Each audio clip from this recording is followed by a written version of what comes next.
Welcome to Goalie Science, the podcast that bridges the gap between goaltending, science, and peak performance.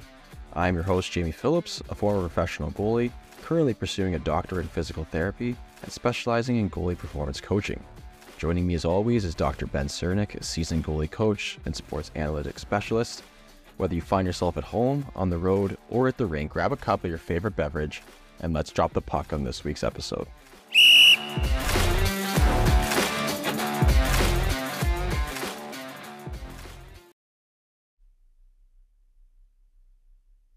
Jamie, I'm not used to the cold open. I'm going to say it every week for the next month and a half until something finally changes, and I hate it. But the people have told me they like your little intro, so I'm happy to be wrong. Okay, well, thank you to the people. It was actually fun making that. I was telling Ben before the show in terms of like what I get to do for like sort of a living. I don't know. I feel like it's partial. It still feels like a side project, although it's not, because like I'm so invested in like building the EGM brand, the Goalie Science brand and stuff. I love doing this. Like right now, I have to go to a PT clinic and pay to work with people for free for 40 hours a week, and I pay a lot. Like it's not like a paltry sum of money. It's a lot of money, and it's good. Like I like the patients and stuff, but also like I'm kind of over that. This is the highlight of my day. So thank you to those that listen, and thank you to those that like the intro, because it was fun. I like doing those little things like making an intro and editing videos and all that kind of stuff, and joining in the discourse on TPS and why TPS it should still be around. Yeah, I'm actually really happy we accidentally went down that rabbit hole, because the people, again, just like the people love the intro, people really love TPS equipment, which admittedly I didn't see coming, to be honest. But thank you. Yeah, everyone, there was a really, really healthy discussion around all the good stuff around TPS equipment. If anyone hasn't checked it out, go check it out on Jamie's Instagram page. A lot of people, including one of the original creators of TPS equipment, one of the fabricators himself, the designers, weighing in on some interesting topics on that one. So some interesting stuff definitely in the pipeline for us to talk about in the future. And maybe one of the original creators will be on the pod. I don't know. Spoilers. Oh, okay. Also, my ears are just ringing because I went to a concert last night. It was like a small local show of a band from Wales that I really like. Sad and angry music is, for those that don't know, that's usually what I listen to. Sad and angry. Sometimes loud and sad, and sometimes loud and angry. But this one was sad and loud. I am not afraid to admit that I need to start wearing earplugs. Yes, absolutely. It's so like when I was younger and like, you know, you'd go into like a mosh pit or something, like you just thought you were cool, and I need to wear earplugs. It was so loud. And I need to protect the old cilia fibers of my hair. This is our first PSA of the day. But yeah, if you're going to a small, actually pretty much any venue where you're going to be close enough to the speakers, yeah, wear headphones or wear earplugs. It doesn't really deter any of the experience, but it is a lot better. Yeah. So while I was sitting there listening to just like noise, because my ears were buzzing the whole time, I realized I probably could have enjoyed it more with the earplugs, because it actually did start to hurt my ears a little bit. Like I don't know if that's a sign saying like, Jamie, you're getting old, or it's just like it was just loud. Could be probably both. Earplugs, definitely. I'm probably doing another show, I think, end of the month. I don't know who's playing. We Came as Romans, maybe. I don't know. Ooh, fun. Yeah. So Ben also sometimes likes loud and angry music. Yeah, similar overlap. But what I also like, Jamie, is talking about in-season practice structure and talking about how goalies in in-season training and what responsibilities and what recommendations we have now that we're fully underway. So October 1st, we're recording this. It's time to talk about in-season. Jamie, let's take it. You do love talking about practice structure. To be fair, you presented on topics and you are really invested in this. So I'm going to let also my research. So yeah, I'm going to let you take the dive on that, because that is more your expertise. But before we do that, let's talk about training volume for goalies, because I know now that I work with many goalies from different organizations all over the western side of Michigan. and actually a lot of goalies have been driving in, so thank you to those goalies that drive in to come ski with me. You don't have to skate that much, or as much as you're skating. Dial it back a bit. I'm just gonna say that straight up. Like, dial it back a bit. 2 times a day, every day, from 14 to, kind of where at, so 20. That is a lot. That is a lot. And what frustrates me sometimes is you'll get some guys that will skate in the morning, and then they will skate again in the afternoon or evening, and their afternoon, evening skates are crap because they're tired and they've already worked out twice. Manage your training volume. To me, I'd say once a day is plenty. A good training session, either immediately before or after your skate, or a few hours away from between your skate, is ideal, where you're not trying to kill yourself in season. It's just like, you're not trying to crush your legs. You're not trying to be on the floor sucking wind.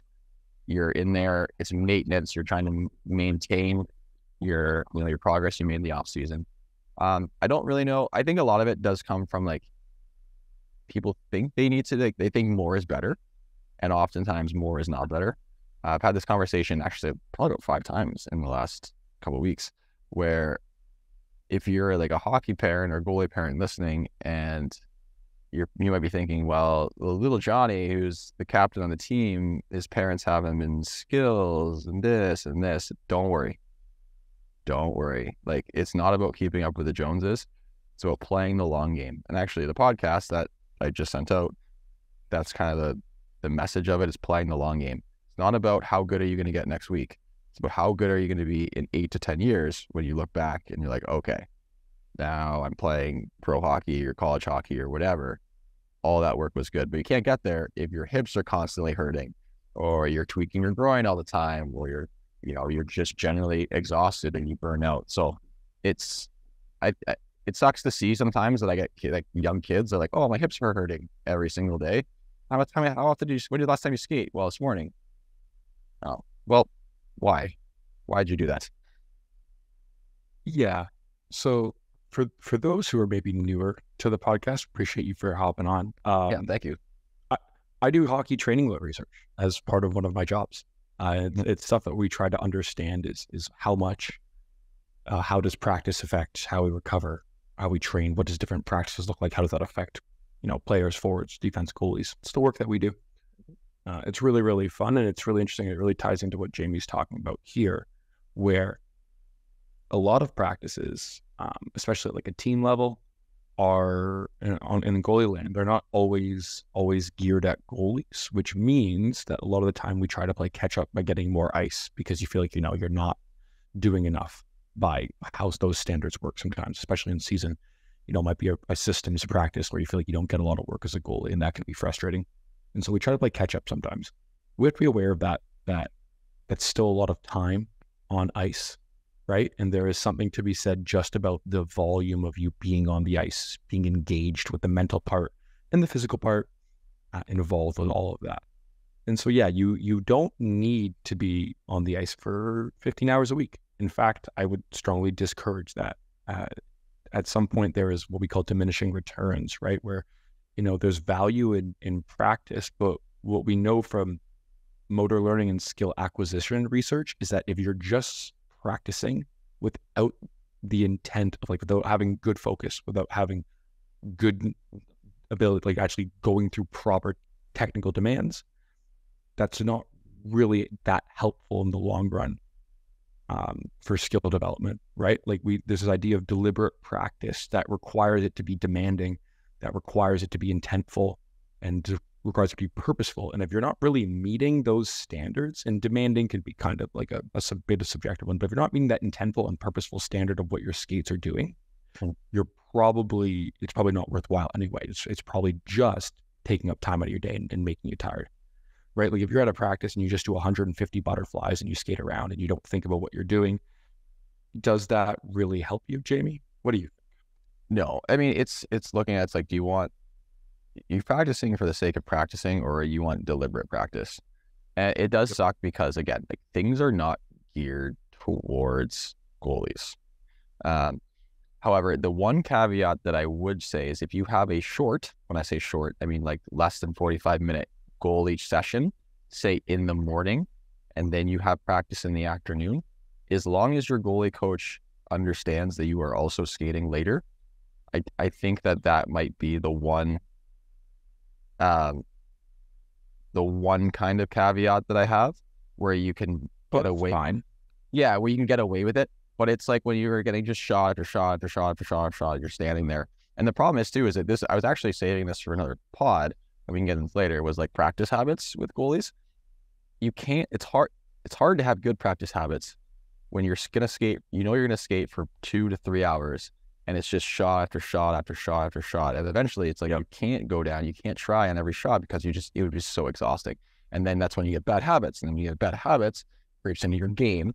And then your habits then become issues like your goals, and then you come to your goalie coach, and your goalie coach has to work those habits out.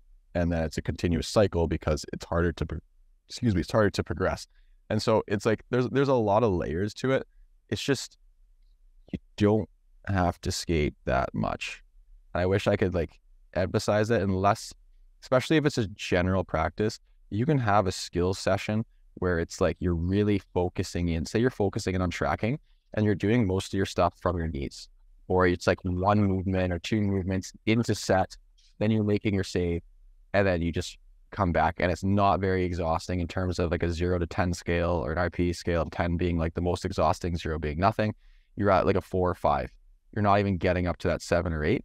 And then you save that 7 or 8 for the practice at night. Because I like when, like, and I want you to get into the practice structure in terms of flow drills and stuff, but I want to make sure my goalies have enough left in the tank that when they get into 2-on-1s, 3-on-2s, battle drills, like the drills that, and I'm going to say the drills that actually matter, they're able to really try and really dial it in, because that's the type of reps they're going to see in a game. So if they can, or sorry, situations they're going to see in a game. So if they can get those game-like reps in practice, that is how you're going to get better. Guys just coming in, shooting, like the rapid 3-shot and all this nonsense. Like, I wish we could just be like, no goalies. Or like every team should have a mandatory goalie coach where it's like, you're going to do those drills for players. Goalies, you go to the middle of the ice and you do simple stuff, or go to the other end of the ice and do simple stuff. Unfortunately, it's not the case. Although, you know what, to be fair, Fox Motors gives me a lot of leeway with my goalies. So when I come on a skate with them, I get them all to myself.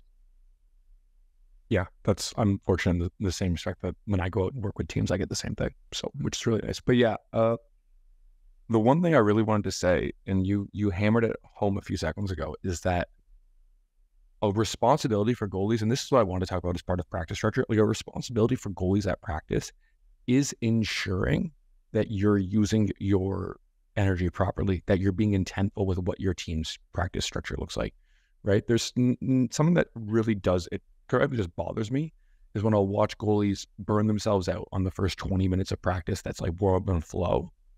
And they're butterflying every shot. They're moving across. They're doing like a full 100% max effort on these drills.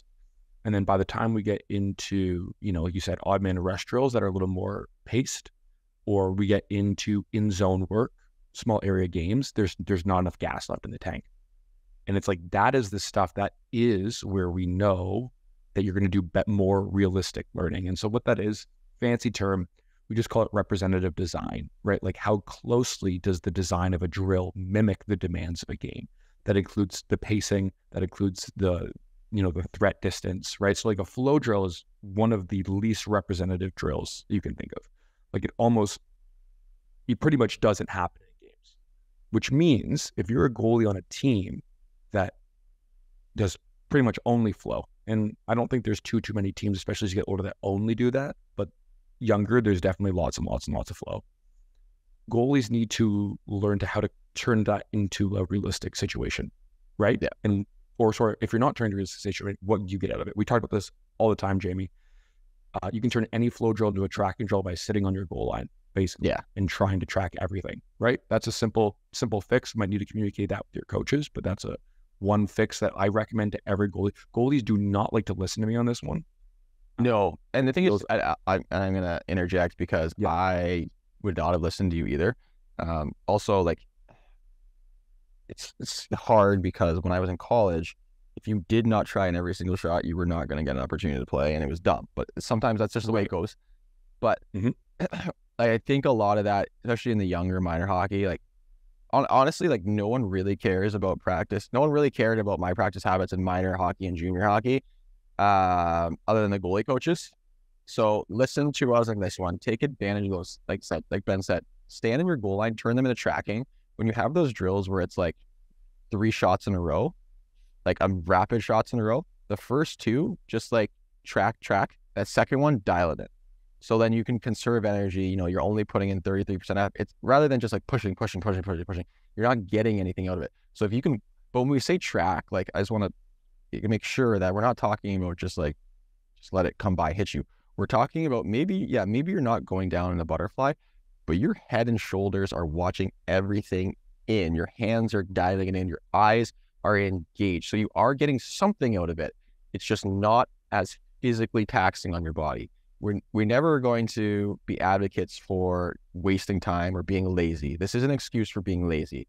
This is us managing our energy and getting something out of possibly nothing. And so you have drills that don't replicate really anything. However, there are pucks coming at you.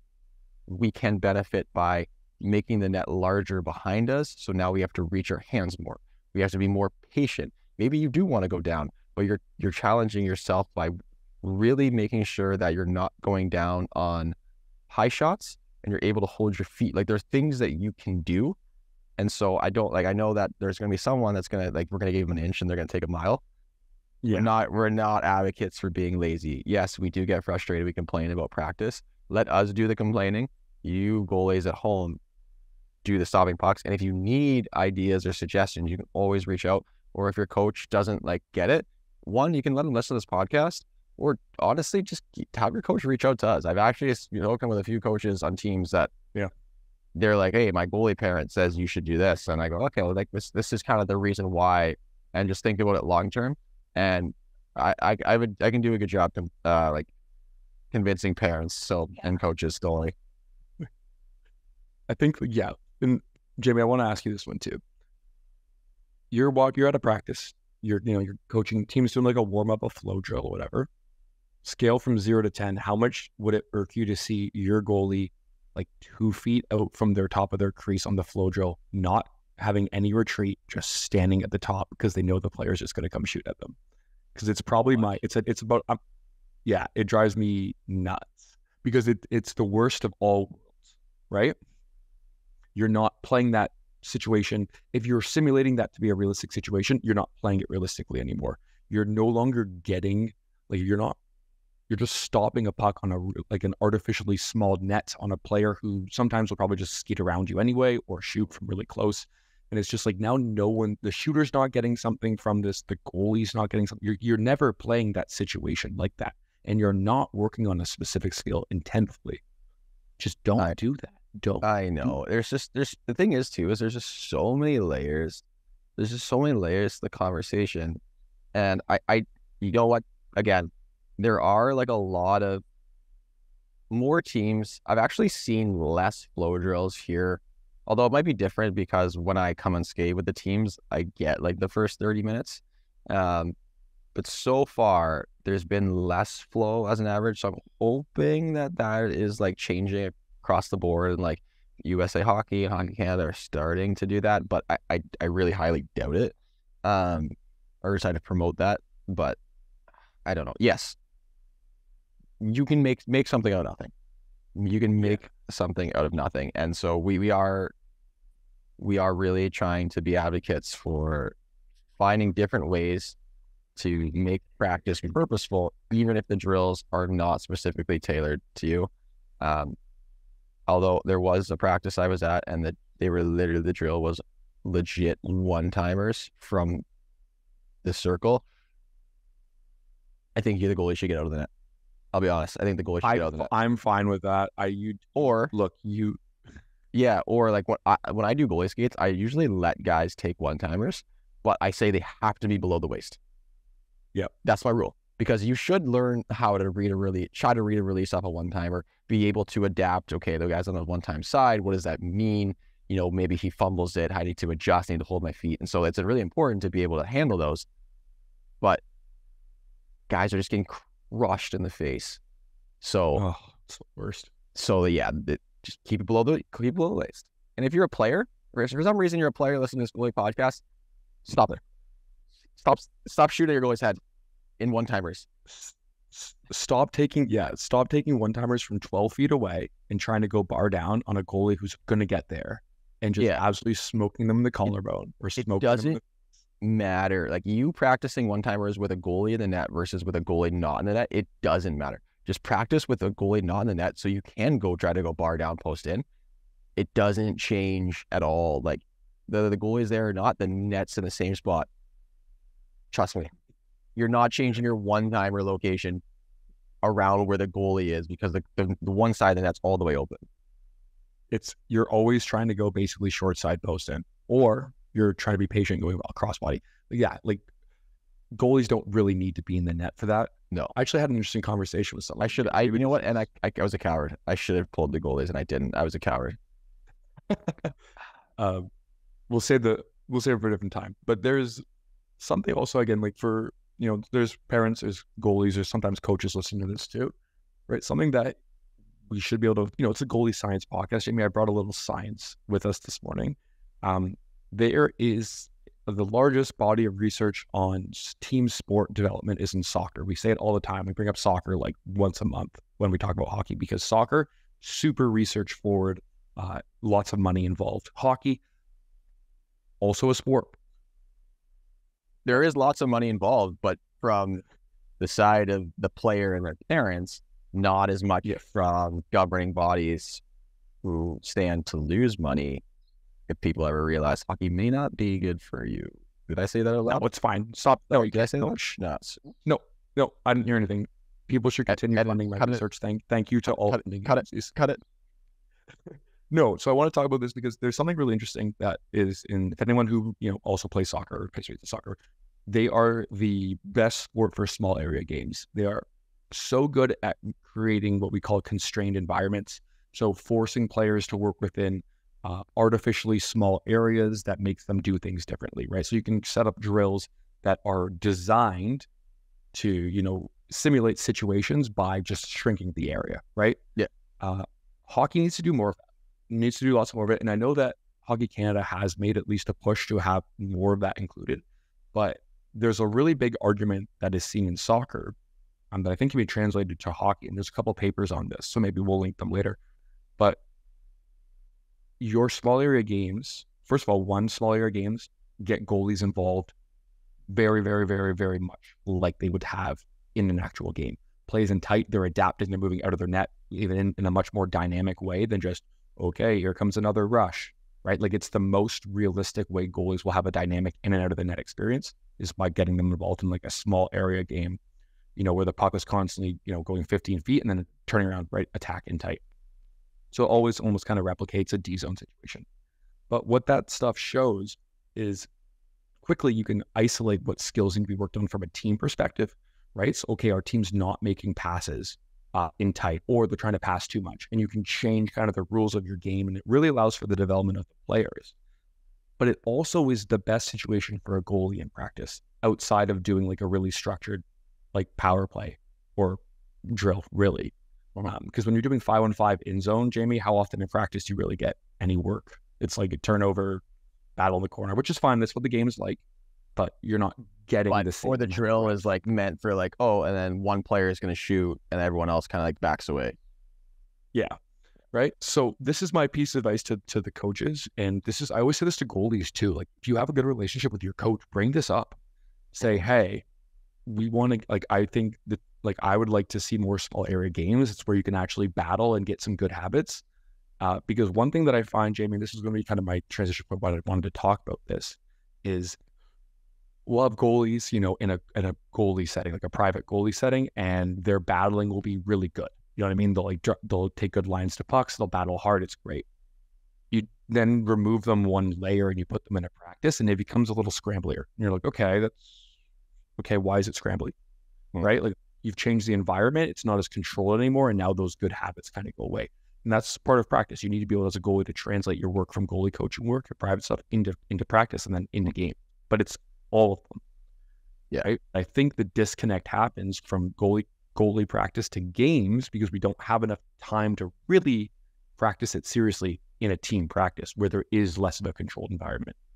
Right? Yeah. Like we set the stage as goalie coaches for goalies to do better work in their team practice, which is why part of this conversation is there's a responsibility as a goalie to get something out of your team practice, even if you don't think it's perfect.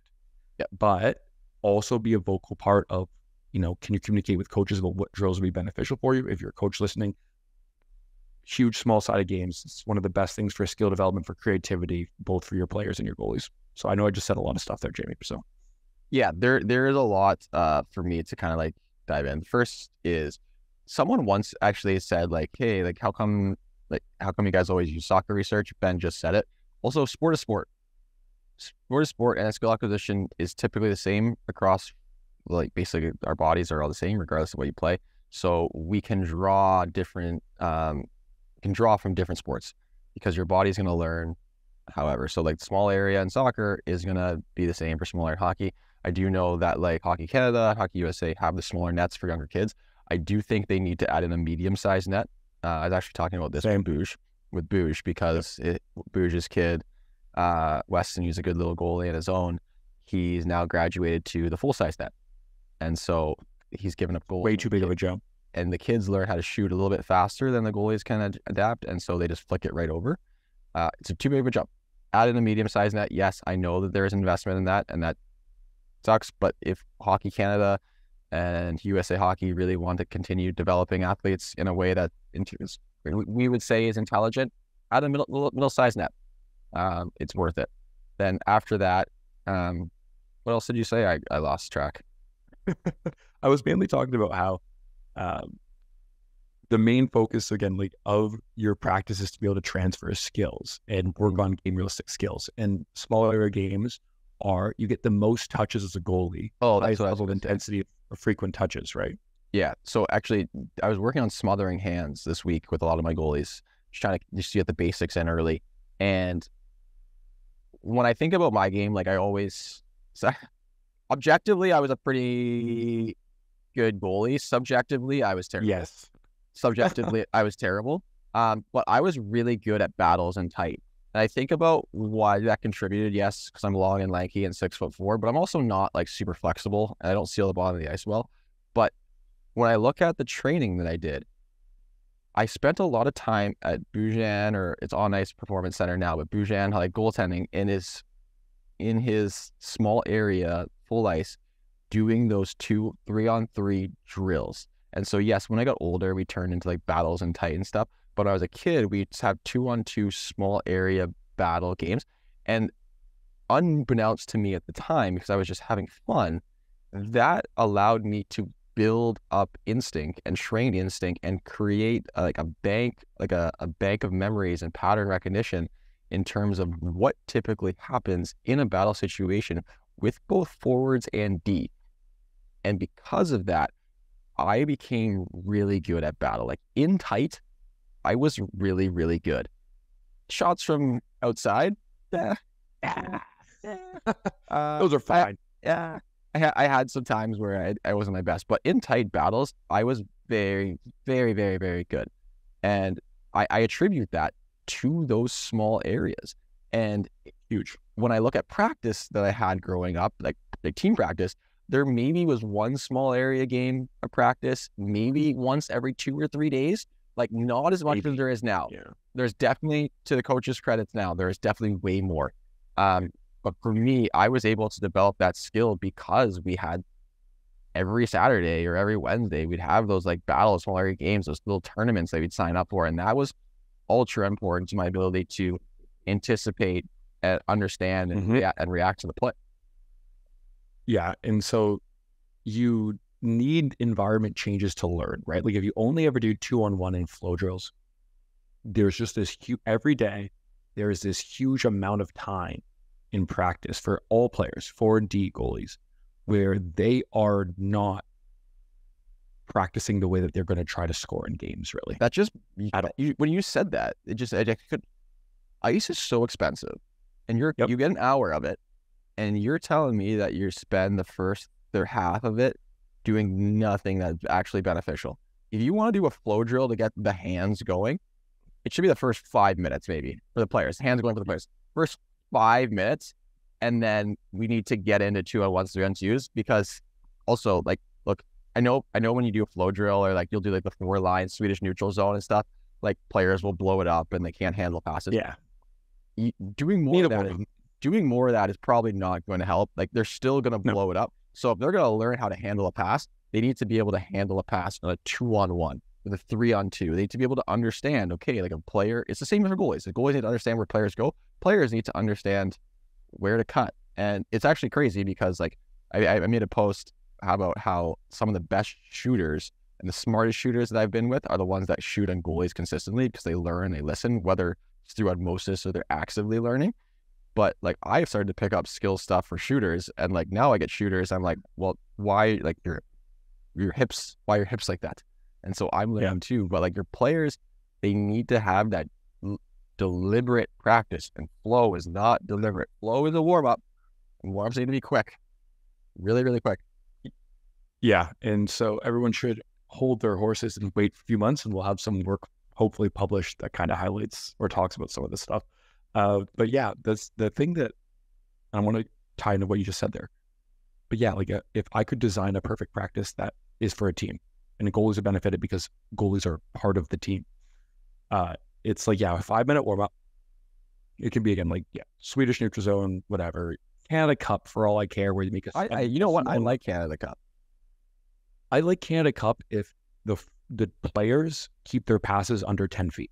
If their goal is to have no missed passes, if you do Canada Cup properly, there should be 0 blown up. There should be 0 missed passes, because it should be small tape to tape passes, and then small, or if you're not going tape to tape, put it in an area. I don't think players put enough area passes, especially in practice. They try to make these huge stretch passes. And it's like, first of all, you're not making those in the game. You see that pass in a game, and I watch you go off the glass every time anyway. So just put it in an area, be creative. But yeah, then going into some kind of more intentful 2-on-1, 3-on-2 net drive based drills, where they're, zone rushes. And then from there, you should be like 12 to 14 minutes into your practice, and you should be right into a small area game, like right into something that gets high touches. There's even an argument, Jamie, to go warm up drill right into small area game after that, because then you get a ton of touches, and then you can then slow it down and back it up. And so, yes, I know this. I would 100% agree with you on all of these. So now, like, I know, right, we're kind of sort of getting off the rails, not in a bad way, because now there's just hypotheticals. But we've talked about VR in the past. Do you think that there's a place for something like a VR as a possible pre-practice warm-up? I guess it doesn't have to be VR. It could just be any sort of, whether it's using ball, like the juggling the balls, or if you're a player, like most rinks have like a shooting pad. Do they? What rinks are you going to? I've been to some really good rinks. I mean, like, obviously, holy cow! Not like Tech. Like, Tech has a sick one. We're not talking about like rapid shot or stuff. Just like there's a piece of synthetic ice and there's a net, and the net is like falling apart because it's been shot on so many times. But I wonder if there is a place where just, you could make it set up where you have a little bit of synthetic ice, and you have your players, they come out for 5 to 10 minutes and they just work on passing, stick handling with a shot. And then when they hop on the ice, if you do that flow drill, can you cut it down to 3 to 4 minutes? Are they going to be more dialed because they've had a little bit of time to warm up? So including hand warm up as part of a dynamic warm up. Jamie, sounds like a study you could do. So that's something we could probably. And I got to go through the IRB, and sounds like a study I can do, which would just involve me. You're the study guy, and that way you just continue going to school forever, and then I apply all your data.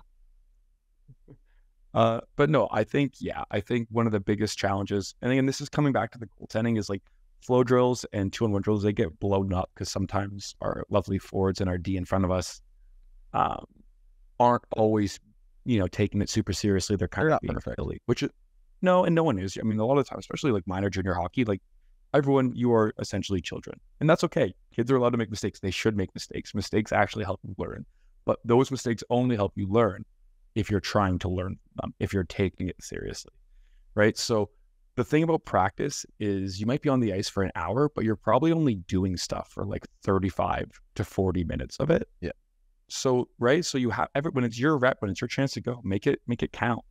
And that goes too for goalies, right? Like you want to make every rep count in a way that allows you to do that throughout the practice, right? Which kind of ties us back to our original point is don't tire yourself out on doing too much when you don't need to, when it's not going to have the best translations, right?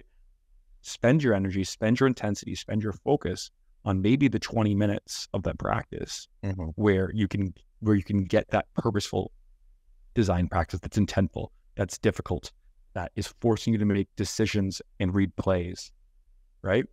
And there's going to be times where practice should be easier and there's times where practice should be harder, but you can control that, your own environment a little bit as a goalie because you're not designing your own team's practice anyway.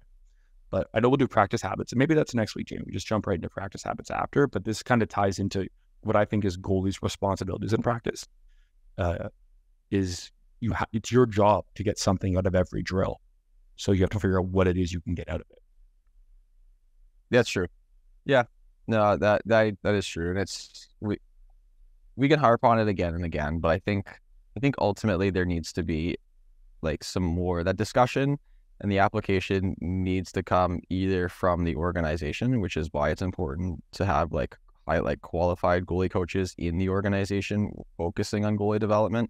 I know that's a position that doesn't actually exist, or when you're like, hey, I'm the head of goalie development for so-and-so hockey club, it doesn't actually mean anything. There's like no input. So it's like, it's being active. If you're like a goalie coach, if you're a non-goalie coach, actively bringing in your goalie coaches and seeing what their thoughts are and their opinions. It's an uphill battle for us, but Ben, you are fighting the good fight by doing actual research, empirical research. So yes, that some coach is going to look at and be like, huh, and throw it out. You just got nerd. Someone's going to look at it and be like, what does regression mean? I played junior B and we didn't do this back in junior B and we won the Sutherland Cup and you couldn't tell us. Yeah, that's okay. We're just everyone's trying to make things, a little bit better. I know. Jimmy, that's what I had. That's what I had for practice. Just, but oh well. Yeah, no, I'm with you. But that's what I have for practice. I had one topic left to wrap it up. Something that I wanted to save for the end. It's also a bit of a science discussion. Did you see what Kyle Dubas is doing in Pittsburgh with his goalies? I did not. And he is making them wear. Yeah, he's making them wear all white pads. Oh God, are we doing this again? We're back on it. It's 2010 again. We're right back where we started, Jamie. Pittsburgh Penguins have to wear majority or all white pads this year. Jamie, we have 3 minutes to discuss this. What do you think? Doesn't matter. Literally doesn't matter. It doesn't matter. Like I know. Like there was that one kind of was it a study or was it anecdotal talking about like how players perceive colored things differently? I've worn majority. It's just a color theory. Yeah, I've worn majority white and I've worn super dark, and I will tell you that anecdotally from players, it's harder for them to pick up pucks off of black pads and dark pads, and I've never once had a player say I see less net because your pads are white. So I agree with you. I have two things here. One, what is the color of most pads kids wear growing up, Jamie? White. They're white. So from a learning perspective, children all the way up till when they become professional athletes spend all their life practicing on goalies who wear what color pads? White. So it's not like, oh no, holy cow, it's white pads. I've never seen those before, right? There's not like this is some sudden shock. That professional, like players have literally trained to identify around white equipment. It's literally what they've done their whole life. So it's a little gimmicky. The other side of it too, and there's definitely some research that could be done. And I think it'd be a really interesting question. I know that there's lots of NHL teams that are doing gaze behavior research. There's actually a gaze behavior and scanning PhD position at the Norwegian Institute of Sports Sciences with the Pittsburgh Penguins. So Pittsburgh is on that cutting edge research train, which is what makes this decision kind of interesting to me. But when, really elite athletes are scanning for what part of the nets are open, they pick up the posts as their reference point of Wait, are you those really dark red or blue if you're playing East Coast League objects, that is what they're seeing? Yes. I hate to be the one to say this, but the thing that players are landmarking off is the crossbar in the post, which is a different color than white. And so I know someone listening will be like, well, if someone's eyes naturally pick up dark, then wouldn't they be less likely to pick up light, meaning that when they shoot it, they're going to shoot it in the light pads? It doesn't matter. Like it doesn't matter because the pads aren't changing size. And oh god, you know what, like whatever. And there's been many GMs. There's many GMs that have made this thing, and honestly, if you look at the goalies numbers, it doesn't matter. Actually, sometimes the goalies are actually terrible, objectively, in terms of their peers in the NHL. It doesn't matter, man. It just genuinely doesn't actually matter. And so, if I was a GM, obviously I'm biased on my goalie, I would want my goalies to wear whatever they want, because that is whatever they feel comfortable in. That they feel the most comfortable. What if you had a guy that's always worn dark pads his entire career, and you tell him you have to wear light pads?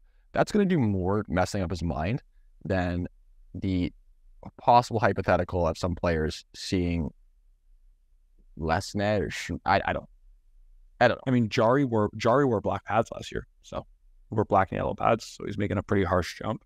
But I mean, I think again, this is super anecdotally, although there is a little bit of like evaluative data around goalies. Like for example, UC Saros had one of the best seasons we've seen in a long time last year, all yellow pads.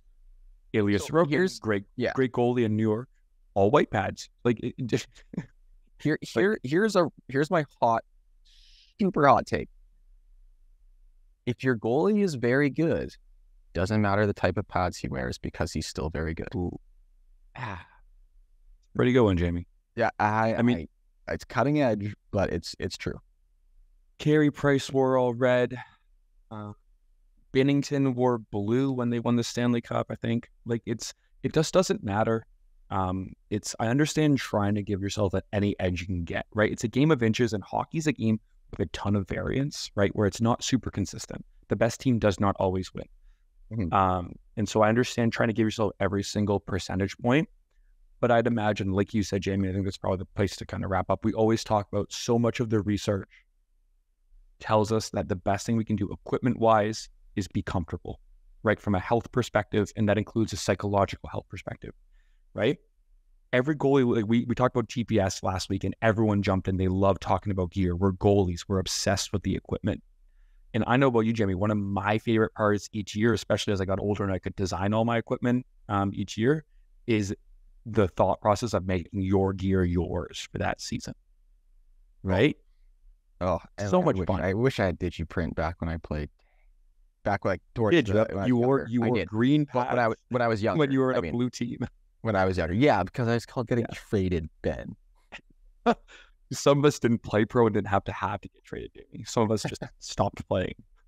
But yeah, and so I think that's where I wanted to bring that up. So I think it's going to be interesting, and I'm sure we're going to soundbite that one for Instagram, is what exactly is happening in Pittsburgh and why is equipment looking that way? Is it bad that I'm sort of like, I went from like rooting for Pittsburgh to sort of like low-key actively rooting against them?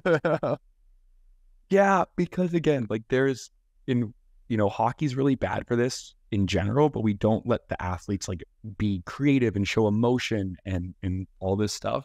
And look, we're goalies. We love our gear. We're a little bit weird, but man, I would be so bummed out, especially with yellow and black. Like the Pittsburgh jerseys are nice. Yellow and black makes a really nice colorway. I know you're biased. Go Tech Go. But it's just like, man, I'm disappointed. I really like Jari's Vaughns from last year. I'm already a little sad that he wasn't going to do something new. So I know. Well, it is what it is. Well, thanks everyone for listening. Like we always say, like, comment, subscribe, give us a rating on your Spotify, Apple Podcasts, whatever we're on. All of them. We're on all of them. Patreon. I'm there, help support the pod, maybe get back on the payroll. But also there's a new newsletter coming out, EGM weekly. You can find that on my Instagram and sign up. So lots of cool things. I'm going to be using that as a therapy session for venting. Ben is also going to contribute every now and then with some science. We're talking a lot of things, goaltending, Maybe even throw some data, some updates from all. It's not just what am I doing and what are we doing. It's updates from all around the goaltending world and thoughts and stuff. So give that a subscribe, because it's just another avenue to kind of scratch that goalie itch. I think right now it's every Sunday, but I think I'm going to release it every Saturday just because it's a little bit easier on us. But Ben, do you have anything to add? I don't. I think we can make practice better. And I think part of making practice better is goalies making better decisions at their own practices. So, we like to try to talk about like it.